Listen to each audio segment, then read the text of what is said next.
welcome to the Musco Center for the Arts.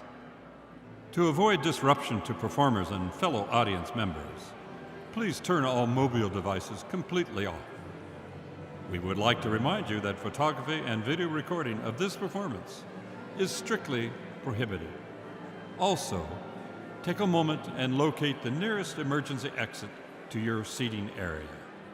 Thank you, and enjoy the performance.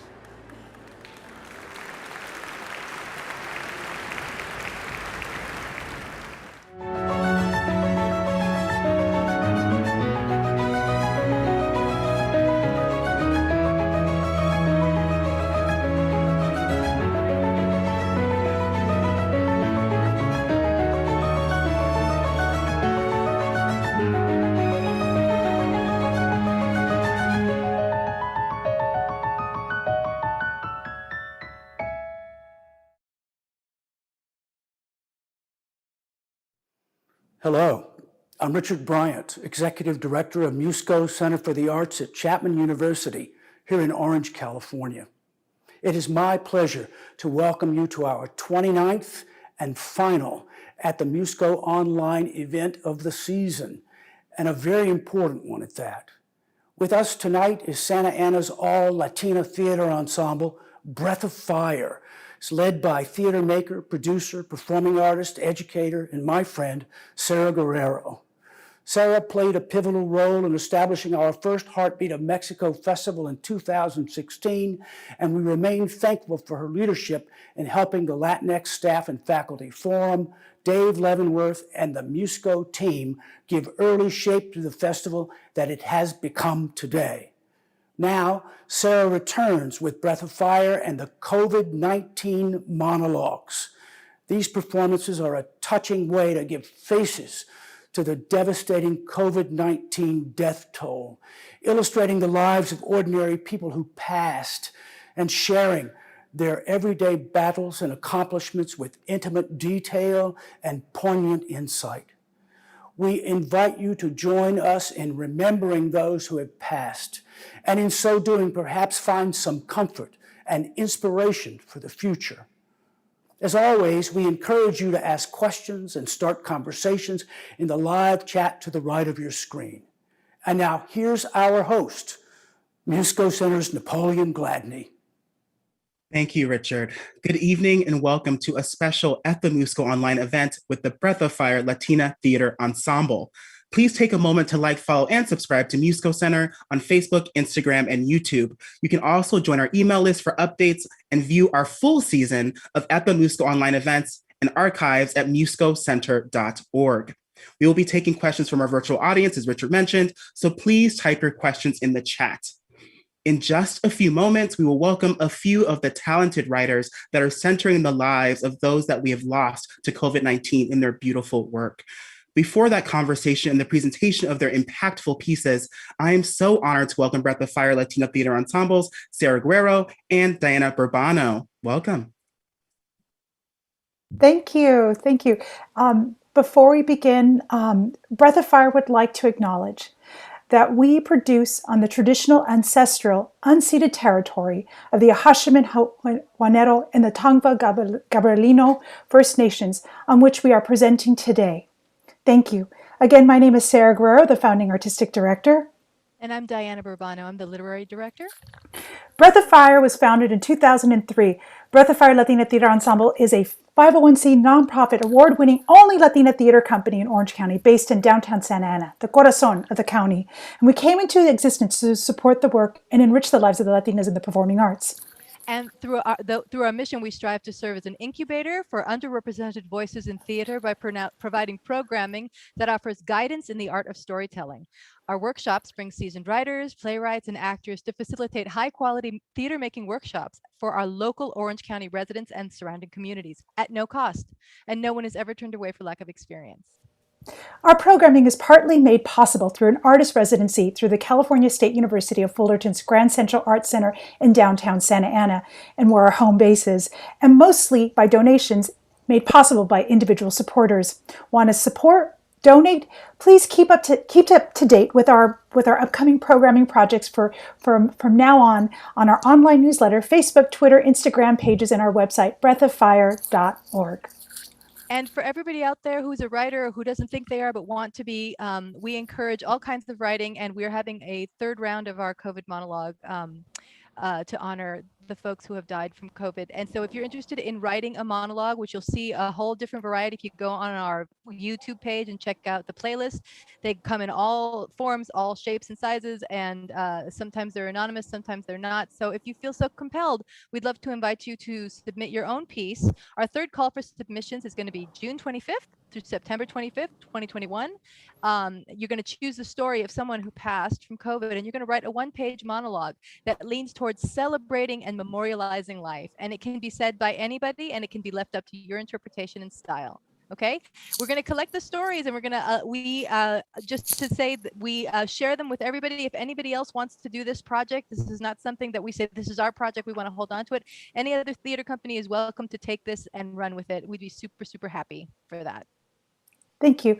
And what's really, really exciting about tonight is also with thinking of Heartbeat of Mexico, Maestro Gabriel Zavala, the founder of Ritmo Mariachi and also part of Mariachi Anataclan, who passed away due to COVID, who has been a part of Heartbeat of Mexico celebration. And it is my great pleasure that I've had the honor of getting to know Mr. Zavala and interviewing him, and eventually wrote about him to include him in the COVID monologue series. It is unfortunate that he has passed. Again, the founder of Ritmo Mariachi, a school that has touched hundreds upon hundreds of children and families. And so, again, it is an honor to have him, to be able to memorialize and celebrate someone who has given so much to our community, which will be a part of tonight's presentation. Thank you, Maestro Gabriel Zavala. Thank you both so much. Thanks again to Sarah and Diana for your vision and your passion during this really important time, addressing this really important topic, to start healing, to start reflecting. And it's such a transformative time, and you're all helping us through this with your work. So thank you. Now, everyone, please join me in welcoming writers Lisa Alvarez, William Butler IV, Mark Wicker, and Mercy Vasquez to the conversation. How is everyone's evening going, and where are you joining us from? Let's start with you, Lisa. I'm joining you from the foothills of Orange County, from Majeska Canyon. We did not burn down last fall, so I am very grateful to be here with you. What a gift. William, where are you joining us from, and how are you doing tonight? I'm doing well. Thank you for asking. I'm joining from Tustin, California. Fabulous. Mark, welcome. How are you, and where are you joining us from? I'm speaking to you from Long Beach, California.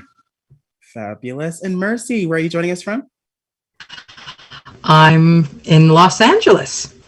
Fabulous. Thank you all for sharing where you're joining us from. It's so great to see the diversity in our neighborhoods just in here in Southern California, and hearing your stories tonight is going to be really exciting for everyone. And thank you again. So we have some great questions from our viewers. So let's just dive right in. First question: when did each of you start writing the piece that you're presenting? And what advice do you have for those of us that are interested in writing, but don't know how to get things started or get those thoughts onto the page? Let's start with Lisa. Well, I've always been a writer. I just want to say that, even though I'm mostly a poet and a fiction writer, and this is one of my very first efforts for writing for the stage. And I think I started writing this when I was looking for a place to put my grief and my anger, and to find some kind of peace with it. And so I was very grateful to find this this project. With all my writing, though, I just want to say, in terms of advice for how to start writing and getting thoughts on the page, I think for me, it always starts with voice and character. And so my advice is to find those characters that you want to listen to, find those stories that those people want to tell, need to tell, the stories that need to be heard. And don't worry in your first draft about getting it right. Just worry about getting it down on the page and then figuring out where to go from there. So that's where I start. Lisa, that's excellent advice. Thank you for that. William, what about you? When did you start writing for this project, and what advice do you have for folks to get started? All right. So to address the former question, I wrote this piece or this poem in particular early on. Actually, it was before. So the piece is about my grandmother, who unfortunately passed away from COVID-19. And I had written this poem prior to her death. Now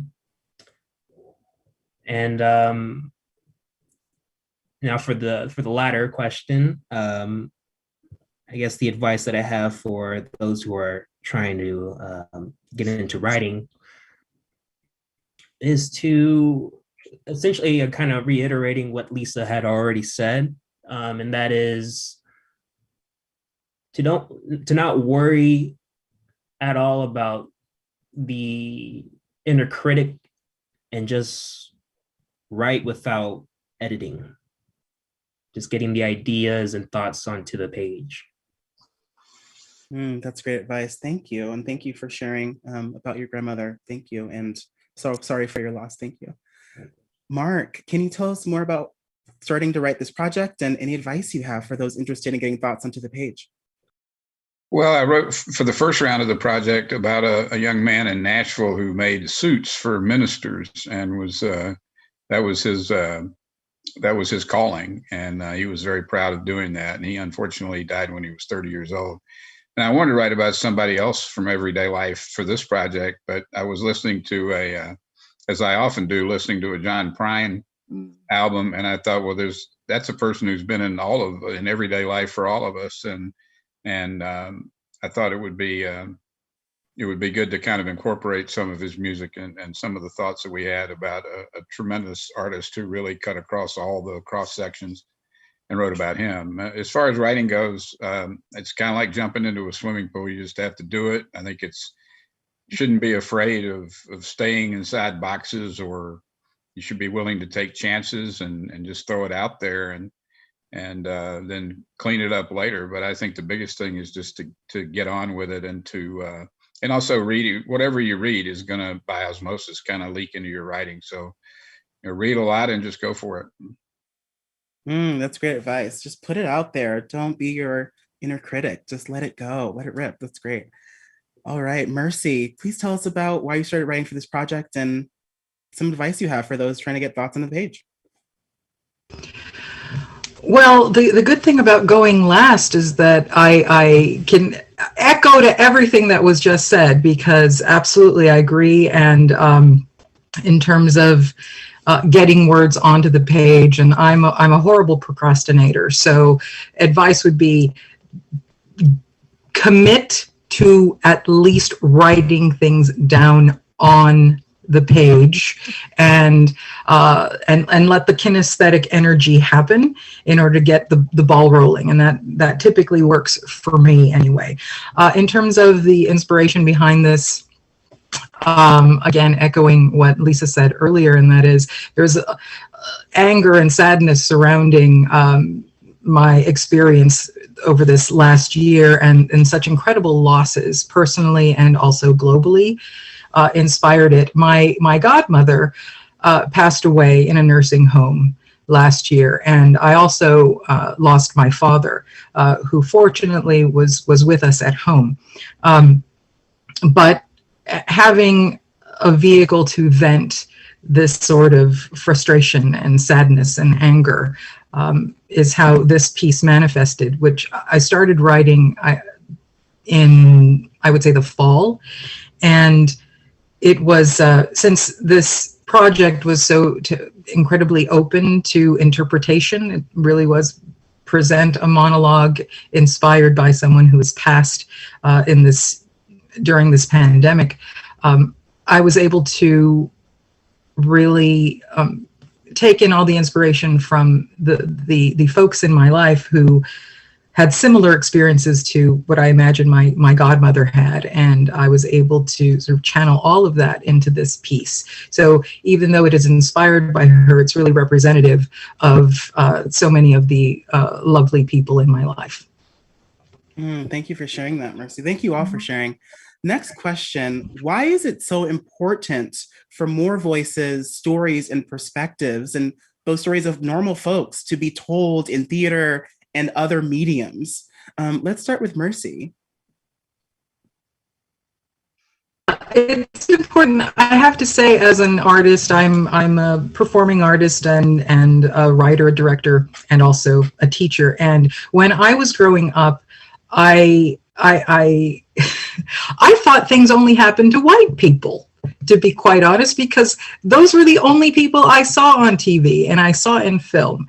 And I remember there was this film that came out, I think I don't remember exactly if it was in the late 80s or early 90s, but it was La Bamba. And I remember as a young person seeing that film, and I was so incredibly struck by seeing something so incredibly familiar, and it validated so much of the life experience and how I grew up. And so it was really at that moment that the spark really lit for me, that there are so many other stories to tell out there, and I want to be a part of that. Yes, and you are. William, what are your thoughts? Yes, they're sort of similar to Mercy's. And I think it's also the having to share or wanting to share the stories and ideas of the unheard is especially very much necessary in today's age, taking into consideration the myriad of events that unfortunately took place, such as the death of George Floyd, Breonna Taylor, Ahmaud Arbery. Then you also had Chauvin's verdict. Then you also have the conflict that is taking place between Israel and Palestine. So with all that being said, it's important, especially in these very artistic and creative mediums such as theater, for individuals of these communities, of the unheard, the undermined and overlooked, to have the opportunity to share their voices and ideas, because when that takes place, especially in theater, one sees the manifestation of the human imagination as well as the imitation of life on stage. And what that does for the audience, it creates this dialogue and sort of conversation amongst themselves.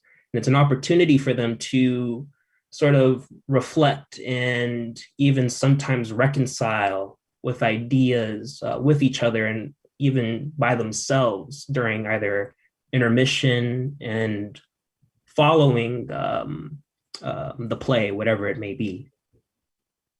Ooh, William, you are such a beautiful speaker. I'm so excited to see your piece later. It's just beautiful words. Just really, really gorgeous. Mark, anything to add?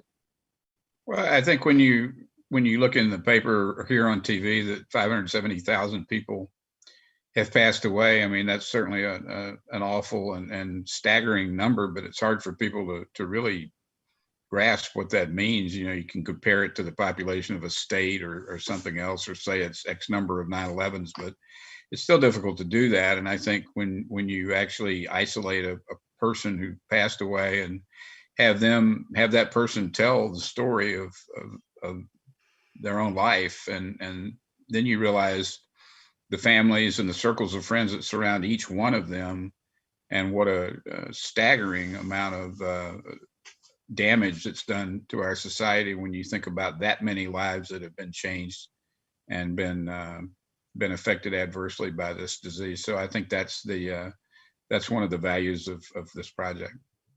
Ooh, most definitely. Expanding those narratives to bring into perspective the numbers and statistics, their people, their lives. There are those ripple effects that we, I think, have all felt.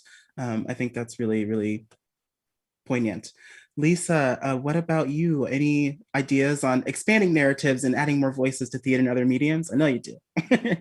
Yes, and I think a lot of it has already been said. I think I'm inspired, like the others, to tell the stories of people who I don't often, at least growing up, didn't see on the page or on the stage, right? And to tell different stories than that, sometimes the single story that gets told about those people. But I think also to tell those stories now, at this time of enormous loss and social change in so many ways. I think a lot of this loss is unseen and ungrieved and unreckoned with. And I think this project actually speaks sort of literally to that. The monologues give a voice and shine a light. And they do what theater does best. They allow us to experience the experience of others and be changed in these fundamental ways. Being changed by the experiences of others, yes. We actually have a great question from our virtual audience. Thinking about, well, framing this as being a tool for healing, writing as a tool for healing, what was the first time you wrote a piece as part of a healing process for you? And what was that first experience like? Lisa, anything to share? Sure. I talk about this in my class sometimes, the need for empathy sometimes, if not always, in writing. And I struggled with a piece for a few years, and the thing that made it fail was it was only about anger. And I think I had to find some kind of understanding and some kind of empathy with a character, and it took me a long time to do that. But then when I did, that piece sort of soared for me. And I know that might sound a little abstract, but for me it was the healing came through developing an understanding with a difficult character. I think I was only writing out of anger, and I had to go somewhere else in order to, I guess, heal and resolve something. Yeah. William, any thoughts on first experiences using writing as healing? Yes. Man. I'm Mexicano and African American, and for a decent majority of my life, I had engaged a lot and still do with the former, but there was a lack in experience with the latter. And there was no sort of language to articulate, at least for me at that time, my feelings and thoughts and emotions revolved around being African American in the United States. So I saw writing as a form of expression that helped me get through those ideas, emotions, and thoughts, and sometimes even anger, as well as confusion. And it helped me understand that experience and how unique it is. So that's how I think writing played, I would argue, an integral role in I guess articulating these very complex ideas. Yeah, that's huge. That's very impactful and such a great tool to have, and being able to access that to be able to process those feelings and thoughts is really powerful. And I hope something that a lot of our viewers will do themselves. This is also about building community and helping ourselves find our voices and process all of this. So thank you for sharing that thought. Mark, are there any experiences that you had with using writing as healing? And can you speak to that first time? I think in 2001, it was about 6 weeks after 9/11, and the World Series was being played there. And I was covering the World Series as a sports writer for the Orange County Register. And they had every day in the paper, they would have the list of funerals for all the policemen and firemen and everybody who was involved in 9/11. And, there were just, 5 or 6 of them every day, even that late after 9/11. And one morning I went out to Long Island, and a fire captain they were having his memorial service on early, about 10 o'clock one morning, and listening to people and watching the community come out, and really realizing again, that these tragedies aren't just isolated; they reverberate throughout the entire community and the world, really. And I think at that point, I really got a very good idea of how this incident had gone through the entire area, and that's something that was that haven't forgotten. It was a incredibly emotional day, and I'm glad that I did it. Mercy, what about you? How did you use writing as healing in the first time? I don't know that I approached it intentionally as a form of healing, so I wasn't conscious of it. But as I mentioned way at the beginning of this, I'm a terrible procrastinator. So I had several stories that I wanted to develop into theater plays, and the first story that came out was this very particular one that had to do with basically voicing my childhood trauma. So I didn't approach it as though, again, with the intention of disclosing this information or putting it in this sort of artistic format, but it came out that way on its own. And at the time when I wrote the piece, it was I had intentions of starting a different storyline, but the play itself couldn't be silenced, so the work sort of flew out of me. So I would think that expression is a form of is on the road to healing. So the fact that I was able to ultimately express and bring to light this childhood trauma, it was a release for me, and it really did heal, even though that's not what I was consciously aware of it at the time. I'm like writing that down. Expression is on the road to healing. I'm like, I want that on my wall. I want that. It's a great reminder. That's really great. All of you are just so wonderful and such, you're so elegant and eloquent with your words. And of course, you're all writers, duh. So we're at our final question tonight. And speaking to intention, what do you want those that are viewing these pieces tonight to impart with? Lisa, what about you? Well, these are certainly, and I've watched many of them, the first round and some of the second, and these are certainly pieces about tremendous loss, but I'm also struck by how powerful they are as testimonies of how we survive, right? And how we use resilience to live through these times together. And so I think that's one of the things I want people to take away with them. That yes, loss, but also survival, and survival by being together and by paying attention to this moment, right? That's how we'll do it.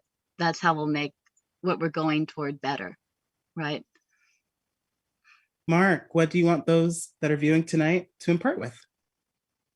I think maybe just to concentrate on the people and the stories that they tell, because one thing we say in journalism is everybody's got a story to tell. It doesn't matter who it is, where they're from, where they come from.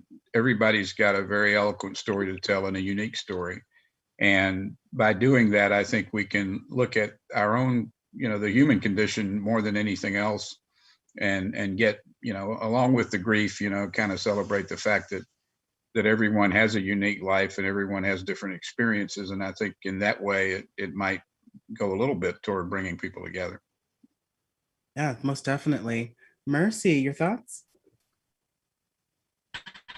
Yeah, very, very powerfully. My intention behind this was for people to come away with as the reminder that life is so terribly precious and that people are so incredibly valuable. Short and so sweet. William, final thoughts. What do you want us to impart with today? The power of listening.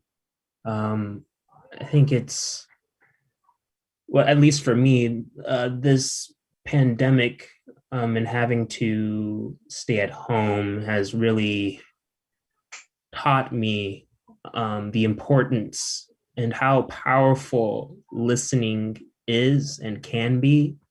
So with that in mind, under the context of tonight's event, just for everyone that is watching, to really take the time to listen to the very unique stories that are going to be presented tonight. Yes, everyone, be reminded to pay attention, to listen, and sit with this work. All right, y'all. Lisa, William, Mark, Mercy, it has been such a pleasure, and I am so thankful to each of you. Thank you. Thank you. Thank you so much. Take care. And a special thank you to Sarah, Diana, and the Breath of Fire Latina Theater Ensemble. Now, everyone, please take a moment to settle in, exhale, and experience Breath of Fire's COVID-19 Monologues.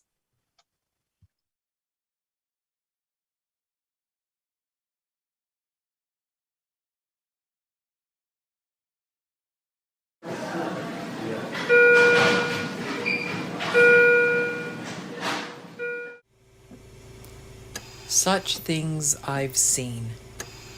The sun rising over fields of grapevines, leaf tops glowing, wide-brimmed hats tipping up and down above hunched backs. My mother picking, my father picking, my brothers picking. All of us ever picking the harvest for someone else. Such things I've seen. The army storming the farming camp one day, an underground bunker filled with Japanese. One by one, the soldiers pulled them out from beneath where we slept. They made them walk with their hands up. They seemed so young. They all looked the same to me, dazed. Driving them away, the grapevines trembled. Such things I've seen. My mother sitting at the head of our long wooden table, captivating my 9 brothers with ghost stories. She had sent me to bed, but in bed I did not stay. Hidden and huddled in a ball behind a lonely chair, I watched, I listened. My heart thumped. Such things I've seen. Girls coming to school in Oxford shoes and bobby socks, poodle skirts and ponytails. All the things I wanted to wear. There were boys with dreamy eyes and pompadours, t-shirts and cuffed jeans. They smiled at me. They smiled, but to me were silent. Pompadour boys only spoke to poodle skirt girls. A poodle skirt girl I would never be. Such things I've seen. The pompadour boys coming home from war, some in neatly pressed uniforms, and some in flag-draped caskets. Mothers crying either way. Some pulling their sons close, hugging the air out of them. Some softly pouring themselves over their son's casket, anointing the banner with tears.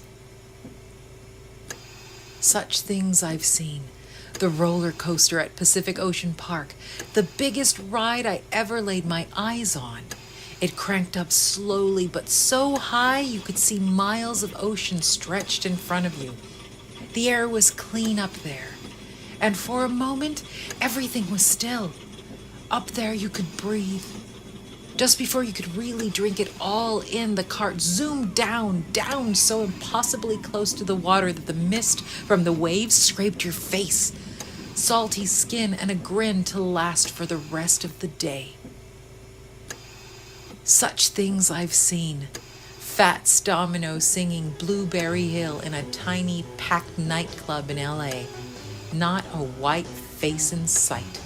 Sitting so close to him that it was like he was singing only to me. He sat behind his piano and played away, sweating and smiling and sweating and smiling. I swayed and smiled and swayed and smiled right back at him. Such things I've seen. A handsome man from across the dance hall, tall, slim, and dressed to perfection. His cigarette elegantly perched between two fingers. The smoke swirling through the air, circling above his head like a silkened halo. He was the man with whom I would step into the future. A future he filled with wondrous things. Such things I've seen. People rising against injustice, marching through the streets armed with only picket signs and bravery, shouting to the heavens for equality. People marching together for the sake of humanity, marching for decades, uncertain of their destination. Such things I've seen. My family growing, my children having children, and those children fighting to change the world. As I lay here, carefully choosing each breath, alone, but for the machine beside me, I close my eyes and play back all that I've ever seen or felt or tasted or smelled or touched or heard or drank or held, and it is too much. All of it is too much. I've seen so very, very much. So many gifts.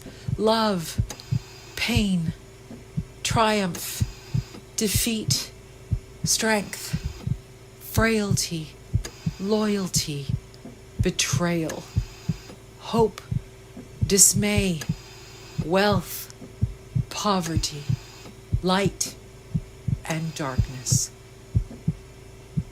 The thought of how very much I've been given sets my heart to bursting. My breath is short, labored, halting. For a moment, everything is still. Silence. I slowly open my eyes. Once again, I'm at the top of the roller coaster. The ocean goes on for miles and miles before me. I feel the grin spread across my face. The air is clean up here. Not just clean, it's crisp and clear and perfect. This time, I can drink it all in. This time, now, I can breathe.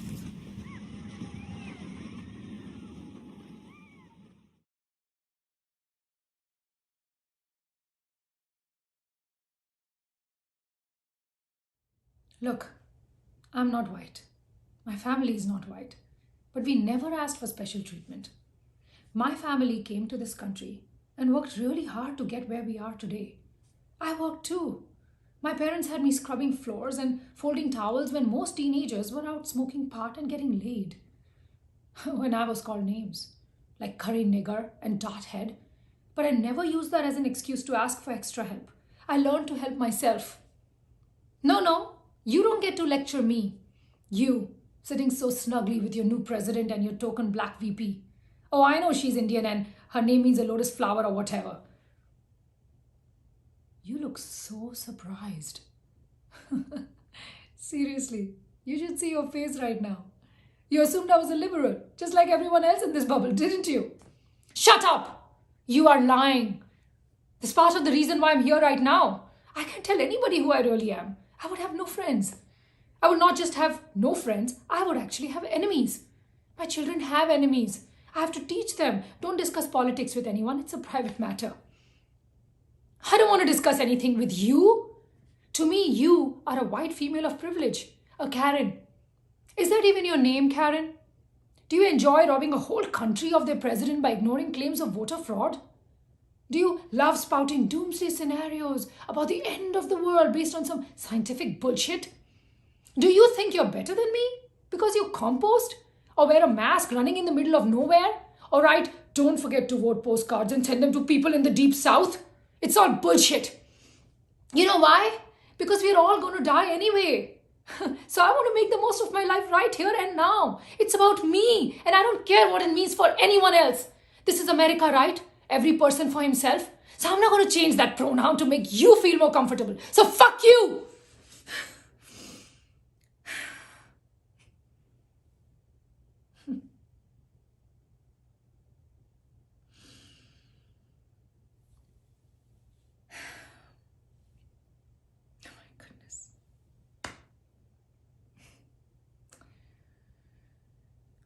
Thank you. I really needed to let all of that out. Thank you so much. Oh man, if only I had done all of this before I, departed. My life would have been, I don't know, vast, limitless, longer at the least.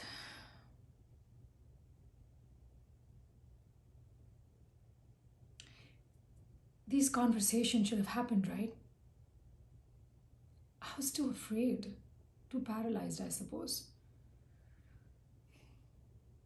But these conversations are important. I realize that now. This is not the American dream I was chasing.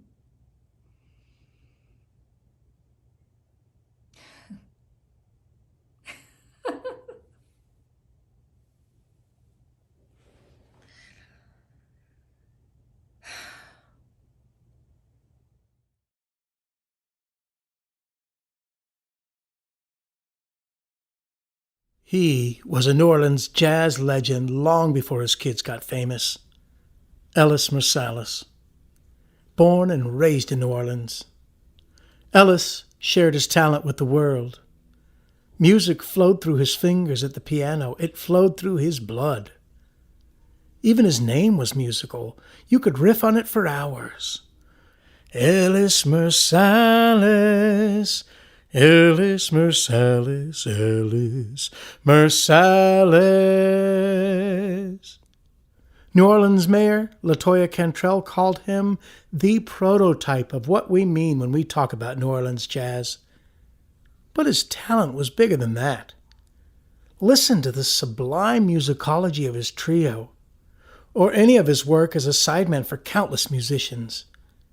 Tell me that listening to his collaboration with his son Wynton on Joe Cool's blues doesn't chase away your blues. Yes, Ellis was the father of 4 renowned musicians, Wynton, Branford, Delfeo, and Jason. And so in his obituaries they referred to him as the patriarch of a musical family. But that word's got all the wrong vibes, you know. There was nothing about the patriarchy in Ellis. In addition to being a musician, husband, and father, he was a teacher, a nurturer. Ellis was a generous man, and that generosity spread to his students. Like he did for his sons, Ellis invited students to play with him and gave them the chance to solo, to shine. Even at his last gigs, he was still standing aside so his students could spread their wings and soar. And his students' tributes tell us so much about this man. They speak of his inspiration and encouragement. They remember his kindness, his graciousness, his humility. No, Ellis wasn't some controlling patriarch holding the power. He was a giver, a man who showed his love for his family, his music, his teaching. That generous spirit will continue to make our lives better, to ease our pain bring us joy, give us hope. Through his music that he made and the music of those he taught, the soul of this man will always be with us. Ellis Mersalis, Ellis Mersalis, Ellis Mersalis.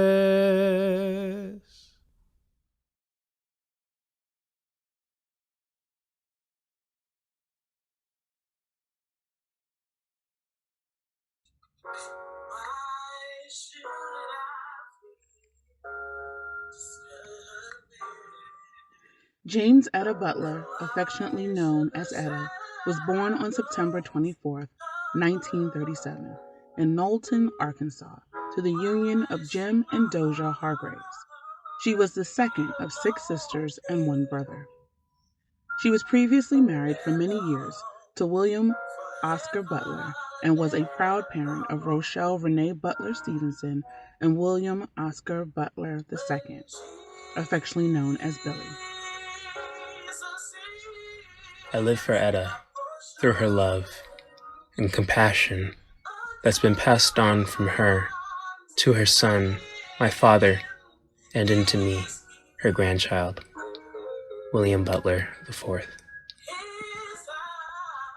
Etta came to Brooklyn as a teenager to live with her late aunt, Esther Hargraves, and attend New York City public schools. She retired from Drexel Burnham Lambert, an investment bank on Wall Street, and afterwards from PS 380, where she worked as a paraprofessional working with special needs children. This was one of her greatest passions, working with children. Quality time was my favorite activity with my grandmother.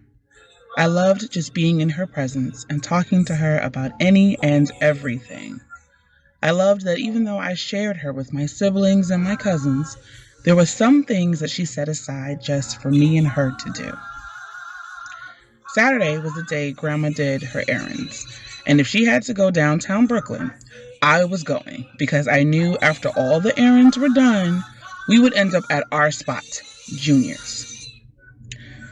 Our order was the same. She would get pancakes, I would get French toast, and we would split a ham and cheese omelet. We would sit and talk about everything. I would share with her ideas I had, and she would always encourage me to see them through. Being around her was my favorite place. Whether we were walking, riding the bus, watching Shark Week, or sitting in church, being in her presence was something special, and she gave the best hugs. Missing you dearly. Love, your Yana Bear. Etta accepted Christ at an early age and remained a devout Christian for her entire life. Her favorite scripture was Philippians 4:13. I can do all things through Christ who strengthens me. I live for Etta to be creative, humble, and be kind to others. Jasmine Butler, granddaughter. She was a faithful member of the Cornerstone Baptist Church in Brooklyn, New York, for over 55 years. Some of her previous activities in church were the superintendent of the Beginners Department Sunday School, a member of the Missionary Society, a member of the Rodman's Senior Citizen Group, and a former member of the BTU, Baptist Training Union. I live for all the times you would make cream cheese pound cake, and Ayana and I would discuss who gets the bowl or the spoon whenever you had leftover batter for us. I live for your hugs, I live for your kisses, and I'll always live for your smile. I live for Etta. Much love and hugs. Jacqueline Stevenson, granddaughter. In the early morning hours of Saturday, May 23rd, 2020, Etta was peacefully called home from earthly labor to heavenly reward and rest. She had been in Wyckoff Hospital in their hospice unit. She is preceded in death by 1 sister, Emma Hargraves, and 1 brother, Peter Hargraves. You twirl in a yellow cotton dress, a flower from an aerial view, with a grin that reaches toward a patch of the blue sky off yonder in the warm hue of the sun. Your cream-colored soles dig and hug the compost of the cotton field, blanketed by the warmth of the sun. Simultaneously, the tips of your fingernails graze the surface of the leaves and the cotton plants. In rows like tombstones, you say, as you depart, "I'll return. I'll be back home soon." Untitled by William Butler IV. Left with precious memories are her 2 children, Renee and Billy, 4 grandchildren, Ayanna Stevenson, Jacqueline Stevenson, Jasmine Butler, and William Butler IV, 4 sisters, Esther Melvin from Memphis, Tennessee, Martha Hargraves Miller of Amityville, New York, Bernice Rice of Huntsville, Alabama, and Naomi Brown of Santa Ana, California. She also leaves to mourn her first cousin, mentor, friend, and oldest living relative in the family, Ollie Fraley of Brooklyn, New York. Additionally, she leaves a host of nieces, nephews, great-nieces, great-nephews, second cousins, godchildren, adopted grandchildren, and many loving friends. This is truly our loss, but heaven's gain. Father, in thy gracious keeping, leave we now our loved ones sleeping. In lieu of flowers, Etta would hope that you would perform an unexpected, unsolicited act of kindness for someone less fortunate and in need during this time of the COVID-19 pandemic. Respectfully submitted, the family.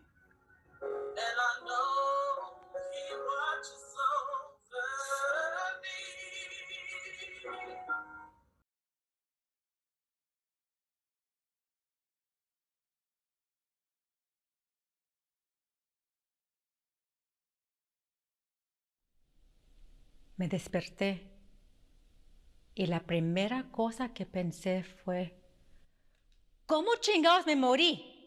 ¿Cómo fue que yo fui la que se murió de esta pinche enfermedad?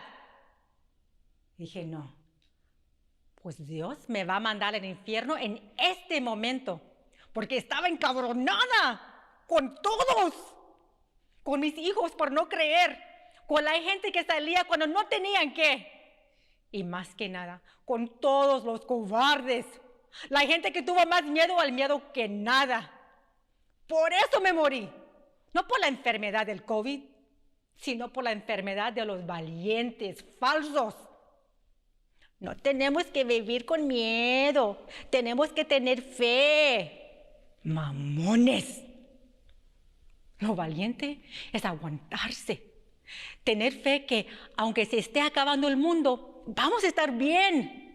Hacer nuestra parte para que no se acabe el mundo.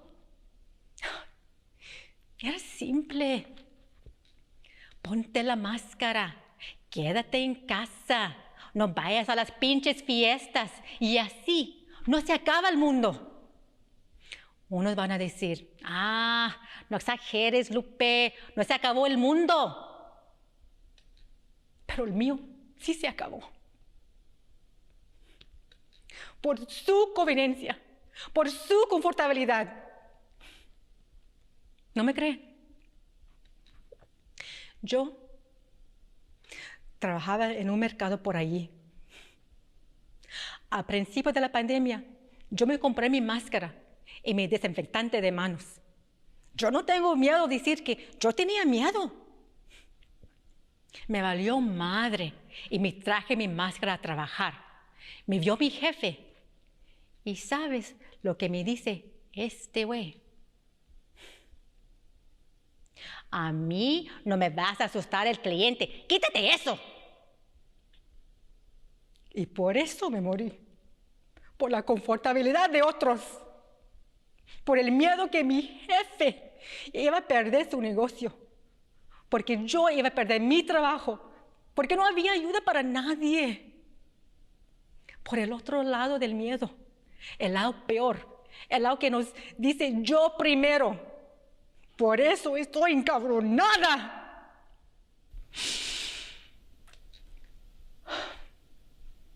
Lo bueno es que ya tenía un nieto aquí. Se llamaba Ezequiel. Y cuando llegué, él estaba esperándome.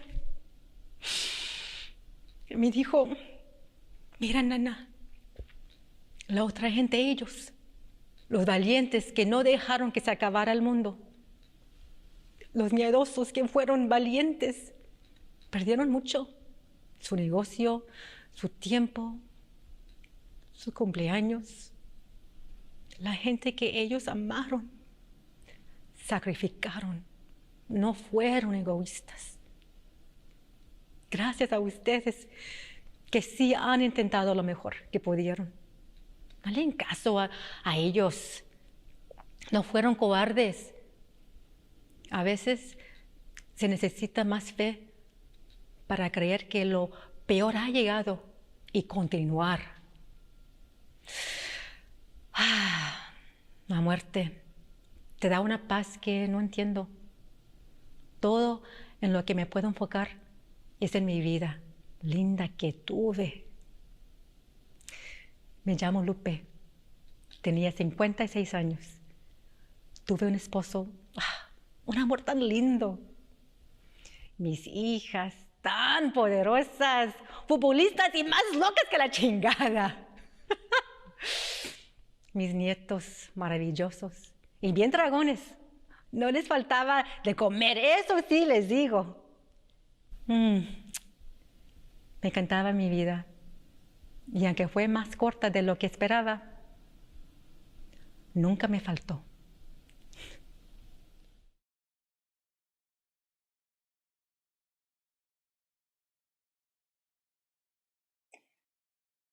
I was 22 years old when I first heard John Prine. He was spinning around a turntable in a friend's trailer on the type of hot North Carolina day that brought the gnats out. He was singing about Vietnam and its aftermath.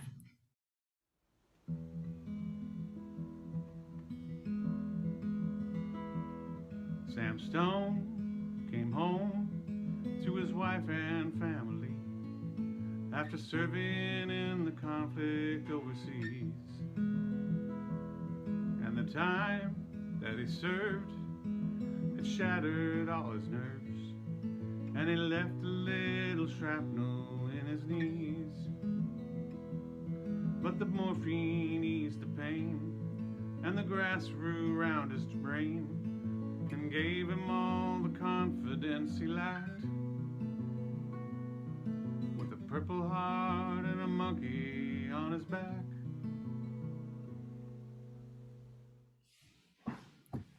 "30 years later, John Prine was singing on a fragile disc that was plunged into a slot aside 5 others on the dashboard of my Thunderbird.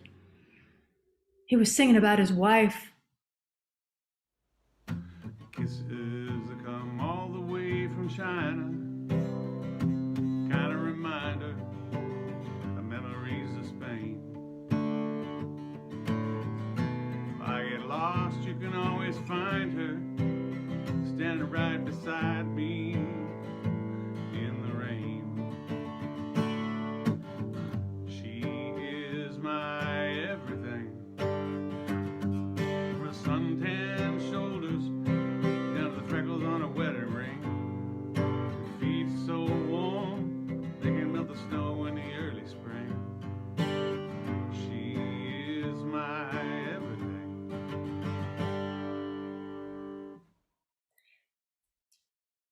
15 years later, John Prine was singing through my phone, through a cord that connected to my car radio. Don't ask me how.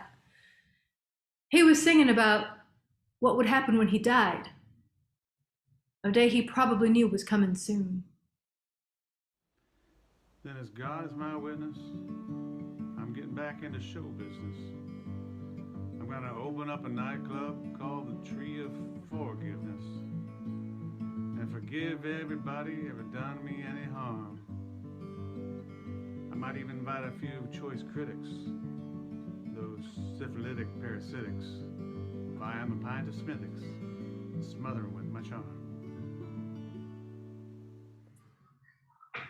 John Prine wrote and sang about America. Not the one you see on your TV or the one out of your airplane window, but the one that you see when you move your feet. He wrote about the unlucky and the bereaved and the decent. The old people who just needed to hear someone say, "Hello in there." The struggling songwriter on the wrong end of a broom. And the grateful straggler who only asks his lover to let me in, fry me some pork chops, and forgive my sin.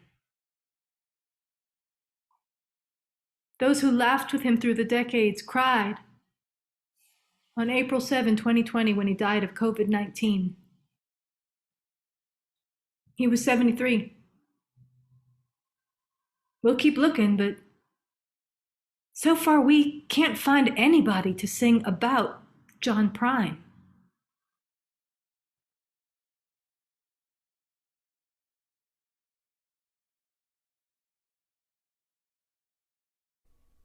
Well, it's easiest to say he was my brother-in-law, but he and my baby sister never married and then broke up, so Joe became my ex-almost brother-in-law, father of my niece. He is good at that. Joe loves that girl. I was there with him when she was born. He was 43, old for a first-time daddy. Joe never expected such happiness in his life, and then there she was. She's 22 now, that little girl. His Persian princess, he calls her. That first time I met him, I sized him up, like the best older sisters do. I was, I admit now, a bit set against him. My sister, divorced, was newly pregnant, her first and, as it turned out, her only. We meet in the bleak one-bedroom apartment he shares with Sis. It is still his place, not yet hers or theirs. Functional, a bachelor pad without padding. No place for a baby. But Joe wants to show me what else he is, because he sees right away what I am thinking, because he knows he is more than I, the skeptical sister, see. And I can see. I can see a drinker, a gambler, a druggie when I meet them sober, far from the track, the slots, the table, the pipe, the bottle. I can size a man up, see what he doesn't want to show. I developed the superpower from childhood, from our mother's many men. Plus, I can do math, and this is a complicated equation. Joe is 18 years older than my sister, 6 years older than me.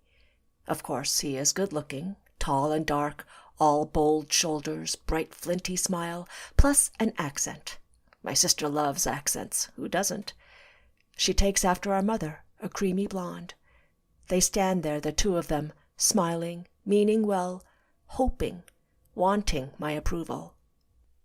So, after some small talk that fails to get any bigger, Joe, nervous, eager, brings out a sheaf of newspaper clippings, by then over a decade old, kept with care in a file folder, but beginning to crisp, to age. He offers me the file. The articles tell a story that Joe hopes will redeem him, for he sizes me up too. We are close in age, after all, and care about the same things. And he's right. I'm already impressed that he cut these articles out of newspapers. He reads, he pays attention, he values words that tell important stories. He saves them as if in the saving lies another kind of salvation. The clippings tell the story of Nusha Farahi. Like Joe, he immigrated from Iran in the 70s to study at UCLA before the '79 revolution that brought Khomeini to power. Farahi was a poet. His family owned an Iranian bookstore on Westwood Boulevard, not far from Joe's apartment. In 1987, when he was 31, Farahi set himself on fire during a demonstration at the LA Westside Federal Building to protest the United Nations visit of Iran's president and U.S. foreign policy. The LA Times coverage lacks the shocking images the Farsi-language newspapers published. Farahi's standing, arcing body in full profile, engulfed in flame, feet bare, mouth open. In the photos, most look away.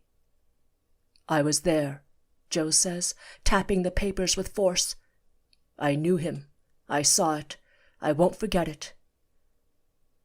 Farahi died 2 weeks later, an agonizing death. Of course, I remembered. It was big news. Years later, an artist friend of mine, Mark Vallon, would create an oil painting of that moment, Man on Fire, inspired by the photographs and the Mexican muralist Orozco's Man of Fire. Vallon recognized the moral obligation to memorialize Farahi's act, the enduring power of a haunting image which he also saw as a blazing metaphor of the human suffering caused by war and repression. And I'd been to many protests at that same federal building. I took my little sister, gave her signs demanding peace and justice to carry. Maybe, I remarked to Joe, we have been at some of the same protests, marched together. Maybe, he says. Now, Joe is where his dying friend was treated. The university hospital rebranded with the name of the American president they both despised, Ronald Reagan UCLA Medical. Joe is in the ICU, on a ventilator, in an agony we imagine but, due to COVID restrictions, cannot witness. His body a metaphor for another kind of human suffering, a moral failure of government to protect its people. We can't look away or forget. Joe has the virus that has killed almost 2 million globally, nearly 400,000 in the U.S., the country Joe has lived in since he came here as a student with his American dreams. Then he was Mossayeb from Iran, a young man, his adult life just beginning. He is 65 now. When I began writing this, Joe was alive.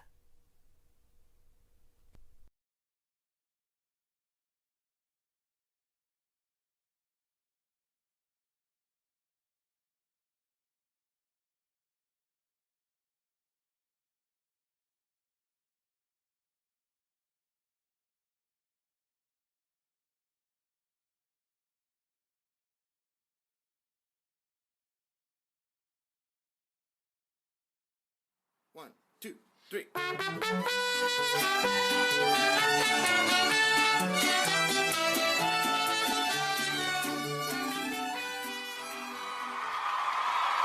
y caballeros, gente, get your hands, feet, and bodies together to move and groove to the one, the only, new rock and roll sensation, even better than those Beatles, straight out of Tijuana, Mexico, to here in sunny Southern California. 1, 2, 3, go! Am I famous? I wish I could tell you that I made it big, platinum, that I'm a rock and roll legend. But none of it happened. How does one go from rock and roll to mariachi?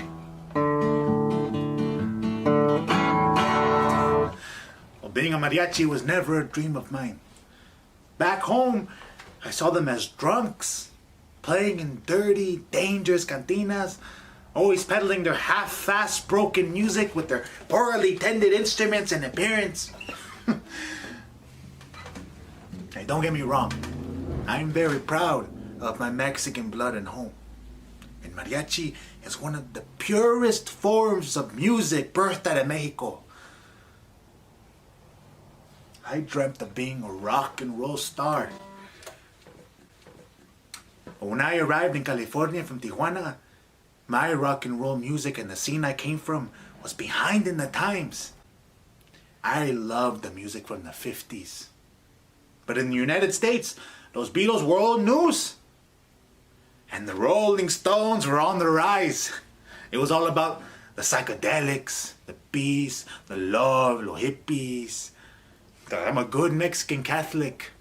In 1964, I went to the $1 Million Theater in Los Angeles and I saw Angelica Maria, la novia de Mexico.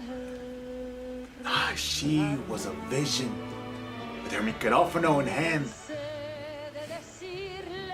Angelica is the daughter of a big American entrepreneur and a big Mexicano theater producer. In Mexico, she was an icon and a pop star. But this concert was different. She was singing traditional mariachi music.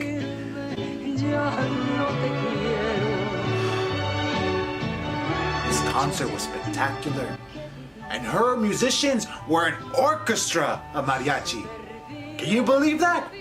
Wearing the finest rejas I had ever seen. Nothing I would have imagined or thought I'd come to love, especially mariachi.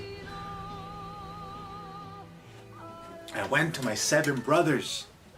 If we were going to drop the rock and roll act and become good mariachis, and we all had a long way to go, all except Rafael, my oldest brother.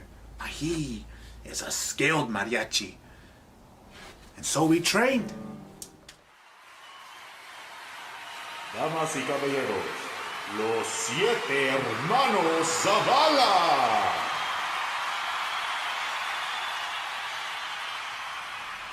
We came together. Rafael and David on the trumpets, Miguel on the guitarrón, Carlos on the vihuela, and Martin and Gonzalo on violins. And I on the guitar, with leading most of the vocals.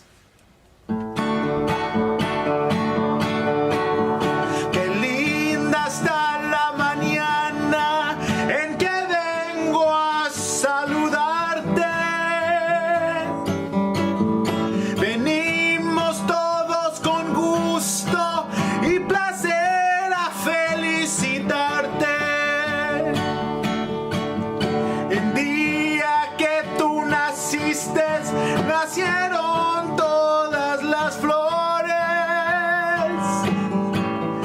en la pila del bautismo, cantaron los ruiseñores. Ya viene amaneciendo y a la luz que el día nos dio,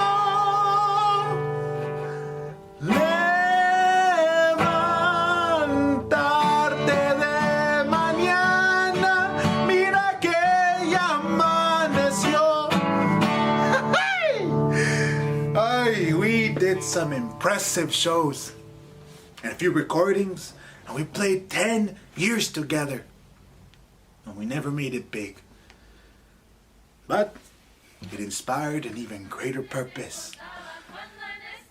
What purpose, you ask?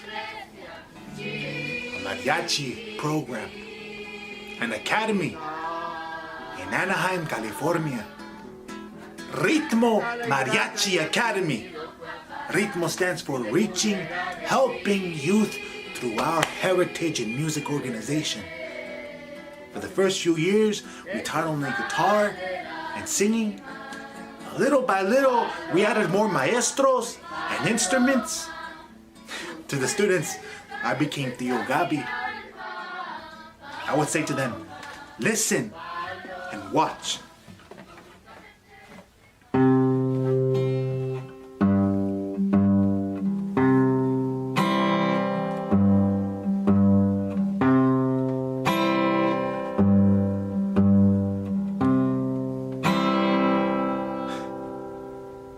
That's really all it took. This all started in 1996. The program opened up the eyes of many children to mariachi music. Music that was heard because their parents would listen to it. But now I saw the children and it became the music that they also played. Society needs to be informed that the United States is filled with people who come from all different backgrounds.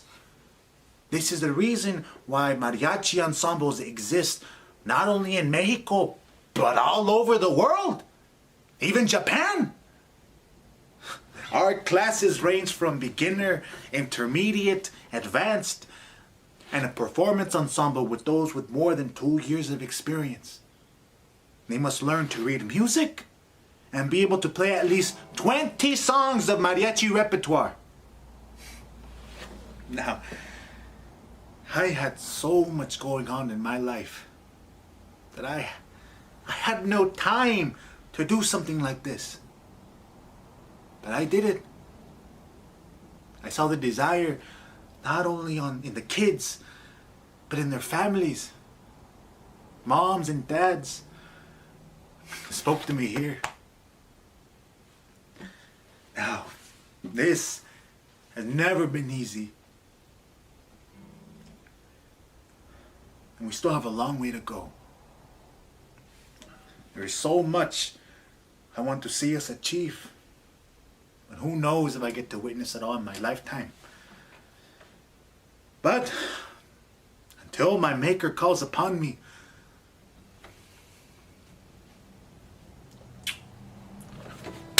ándale, muchachas y muchachos.